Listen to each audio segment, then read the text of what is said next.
Good evening.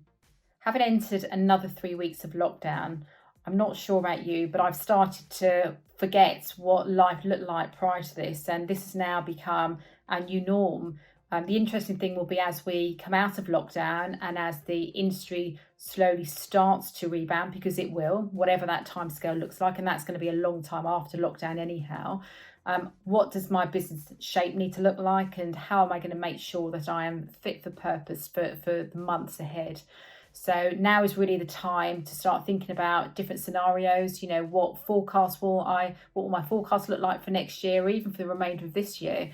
And how is my business going to need to be shaped to make sure that I can meet those challenges? So thinking about multiple scenarios now will undoubtedly put you in a great position moving forward. The job retention scheme, so that launches, the HMRC portal went live today. So if any of you have gone on there and started your claiming process, I hope that's gone really well for you. So we've got, opened up today, and we've got a few days to get those claims through. So hopefully it will be working as anticipated, but quite sure that if you were trying to get on at 8 o'clock this morning, it was probably going to be very busy. So the government announced on Friday that the scheme has been extended, which you'll all know now, I'm sure, till the end of June. So that gives you another month to consider whether or not you need to take advantage of the scheme or not. Clearly, the biggest concern we have or the industry has, and I know speaking to a lot of agents and operators, is the need to have staff in the business to process and to manage customers and manage claims and manage refunds, etc. And that's putting huge amounts of pressure on those that haven't been furloughed. So those of you that are looking to access the HMRC portal, just to remind you of what you will need: national insurance number for every employee, the claim period and claim amounts, along with PAYE and or employee name and number if required, or if relevant. So just make sure before you access the information that you have all that information ready in hand. The other business benefit was the CBILS scheme. So the government launched their coronavirus business interruption loan scheme, and we know that's starting to come through now. There's been a very slow start. But we do know some members have had some success in getting those loans through, and they're starting to hit, but again, not as quickly as any of us had anticipated. The local authority grants in England have come through. We know that there are concerns in Scotland who do not have the same access to the scheme, and I know that the SPAA and others and ABTA are on the bandwagon there and really looking to see what they can do for the agents that are affected and businesses affected in Scotland. But we know that the grants, local authority grants, you haven't got the same access in Scotland as you have elsewhere. So we'll try and keep you up to date on that one. Just back to furloughing. Again, I made the point earlier that it is an issue for the industry, because unlike other businesses, we can't just close the shop and business no longer needs to be active. Clearly in our industry, there's a huge amount of work going on. So if you are looking to furlough, and if you've needed to furlough, bear in mind that there are some very, very strict conditions set to those rules. So please make sure that you read all the latest guidance. We're updating ours constantly. I mean, today, I know as of this weekend, so even yesterday, I had 2 updates of information that come through on the furloughing, and more guidance that was set that has been clarified now. So please make sure you're up to date on all that guidance, but it is changing so constantly, so you have to keep revisiting it and keep making sure you're up to date. The coronavirus hub on the members intranet, that continues to be updated, and we're trying to keep that as up to date as possible, with new information being loaded all the time.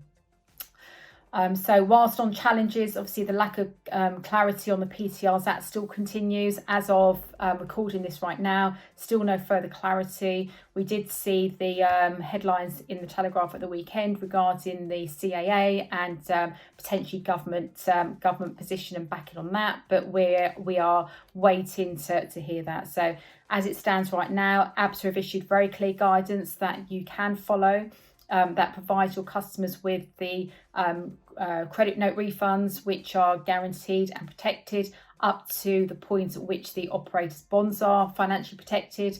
So you will need to know that in advance. We are again putting as much information as possible as we can on by the individual operators on the members hub, but that is constantly changing. So again, you need to just keep revisiting it because the guidance by individual operator is changing. But the ABTA guidance at least gives everyone the peace of mind and security that they can issue those refund credit notes and ensure that the consumers' monies are protected. I know, again, not an ideal scenario for anybody, and our agents are absolutely in the firing line, but there have been some wonderful, remarkable stories of successes that have come out the other end. And I think also, let's not forget that in the vast majority of cases, your consumers are very happy to be rebooked. And I think that just shows you the incredible service that you're offering and the engagement you have with your consumers. You're not fatalists, you are human agents after all. And, you know, and a lot of experiences out there where customers are just unable to get through to their travel provider is creating even more concern and even and creating a real lack of confidence. So really important that we all make sure we keep those lines of communication open, and as agents I know you're doing a fantastic job. But it'd be great to hear some more of those success stories that are coming through. We're really keen to hear some of those nice stories. I know I've had some come through to me directly, and it's really heartwarming and humbling to read. So fantastic for that what you're all doing, and being on the front line of travel is not easy nowadays, and you're doing an amazing job. We are also set up I talked about this before, but we've also set up a TMC group of members that are working with us on some of the business travel affected areas, and in IATA in particular. Again, airline refunds, that's not dissimilar. So really grateful for everyone that joined our call last week and continues to be part of that group. And I think we're all finding it really interesting. And I know, speaking to the agents on the group, the TMCs that were on that group call the other day, finding it a great way of being able to speak and engage with fellow members in these difficult times and share ideas.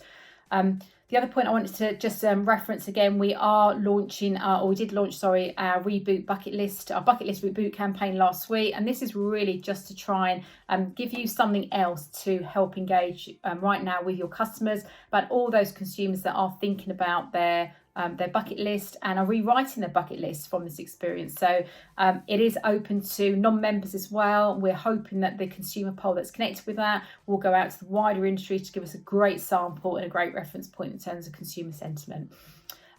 Chargebacks is another area that I know is building up, and we are keeping a really close eye to, and we're working really closely with our partners to ensure that they are aware of the process that needs to take place in the event of an agent having to dispute a resolution, because they are acting on behalf of the tour operators. So any members that need any support or help on that, please do come forward.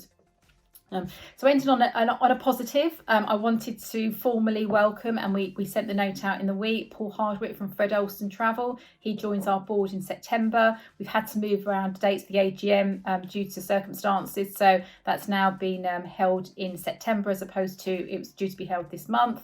But Paul, we're really looking forward to working with you and having you on the board. I'm really proud to have the skill set we've got on the board, really there to champion all the key matters, but more importantly, to work with me and my team on driving Advantage forward and making sure that we are, an organisation that you can all be proud of. So have a good evening, and look forward to speaking to you all again soon. Best wishes. Bye-bye.